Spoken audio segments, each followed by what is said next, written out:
Hello everyone, welcome back to my channel Recipes by Suvi.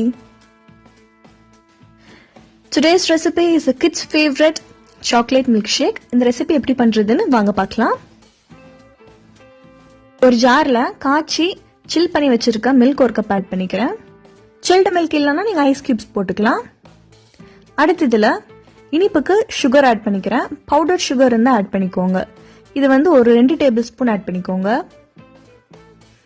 அடுத்து chocolate milk ஷேக்குங்கிறங்காட்டி கொஞ்சம் chocolate ஃப்ளேவருக்காக cocoa powder ரொம்ப add பண்ண வேணாம், 1 டீஸ்பூன் போட்டால் கரெக்டாக இருக்கும். அடுத்து சாக்லேட்டை துருவி எடுத்து வச்சிருக்கேன். இது ஒரு 2 டேபிள் ஸ்பூன் ஆட் பண்ணிக்கோங்க. சாக்லேட் ஆட் பண்ணுறப்போ மில்க் ஷேக் நல்லா ரிச்சாக இருக்கும். அடுத்து இதில் சாக்லேட் சிரப் இல்லைனா சாக்லேட் சாஸ் ஆட் பண்ணிக்கோங்க. இது ஒரு டீஸ்பூன் ஆட் பண்ணிக்கோங்க. இப்போ இதை நல்லா பிளெண்ட் பண்ணிக்கலாம். நீங்கள் மிக்சர் ஜாரில் கூட பிளெண்ட் பண்ணிக்கலாம். ரொம்ப நேரம் பிளெண்ட் பண்ண வேணாம், ஜஸ்ட் ஒரு ஃபியூ மினிட்ஸ் பிளெண்ட் பண்ணிங்கனாலே கரெக்டாக இருக்கும். ரொம்ப நேரம் பிளெண்ட் பண்ணணும்னு அவசியம் இல்லை.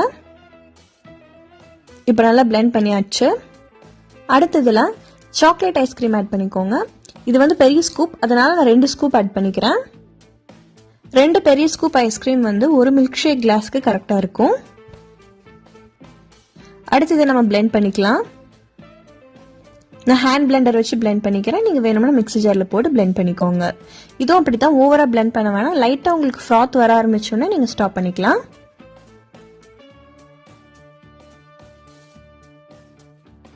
சூப்பர் யம்மி திக் மில்க் ஷேக் இப்போ ரெடி ஆயிடுச்சு. இது ஒரு கிளாஸுக்கு ட்ரான்ஸ்ஃபர் பண்ணிக்கலாம்.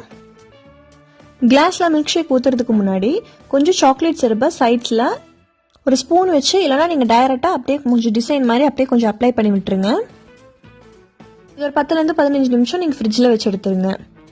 அடுத்து இதில் நம்ம ரெடி பண்ணி வச்சுருக்க மில்க் ஷேக் ஆட் பண்ணிக்கலாம். நீங்கள் டைரெக்டாக அப்படியே ஆட் பண்ணிங்கன்னா பிளெண்ட் ஆயிரும். ஃபஸ்ட்டு லிக்விட் ஆட் பண்ணிவிட்டு ஃபைனலாக அதில் இருக்க ஃப்ராத்தை ஆட் பண்ணிக்கோங்க. நீங்கள் டைரெக்டாக சர்வ் பண்ணுறதுனால சர்வ் பண்ணலாம், இல்லைனா நீங்கள் விப்பிங் க்ரீம் போட்டுட்டு நீங்கள் சர்வ் பண்ணலாம். நான் இன்றைக்கி விப்பிங் க்ரீம் ஆட் பண்ணிட்டு தான் சர்வ் பண்ணுறேன்.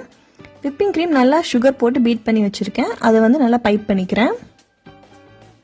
இந்த ஸ்டெப் வந்து கம்ப்ளீட்லி ஆப்ஷனல். உங்களுக்கு விப்பிங் க்ரீம் வீட்டில் இருக்குது அப்படின்னா நீங்கள் இதை ஆட் பண்ணிக்கலாம். இந்த ஸ்டெப்பை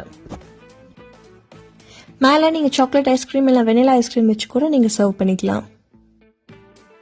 பைப் பண்ணி முடிச்சதுக்கப்புறம் இதில் கொஞ்சம் சாக்லேட் சிரப்பை மேலே ஆட் பண்ணிக்கோங்க. நான் இன்னைக்கு யூஸ் பண்ணிக்க சாக்லேட் சிரப் வந்து ஹெர்ஷீஸ் தான். நீங்கள் வேறு ஏதாவது பிராண்ட் இருந்தாலும் ஆட் பண்ணிக்கலாம், இல்லை நீங்கள் சாக்லேட் சாஸ் வீட்டில் செஞ்சு நீங்கள் ஆட் பண்ணிக்கலாம்.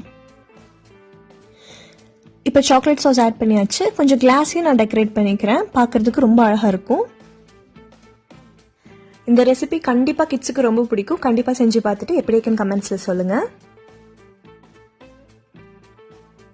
ஃபைனலாக கொஞ்சம் சாக்லேட் ஸ்ட்ராண்ட்ஸ் நான் மேலே ஆட் பண்ணிவிட்டு மில்க் ஷேக்கை சர்வ் பண்ணிக்கிறேன். இந்த ரெசிபியை கண்டிப்பாக உங்கள் வீட்டில் ட்ரை பண்ணிவிட்டு உங்கள் ஃப்ரெண்ட்ஸ் அண்ட் ஃபேமிலி கூட ஷேர் பண்ணுங்கள். அடுத்து ஒரு ஃபென்டாஸ்டிக்கான ரெசிபியோட உங்களை மீட் பண்ணுறேன். Until then, it's bye from Swetha. See you guys in my next video.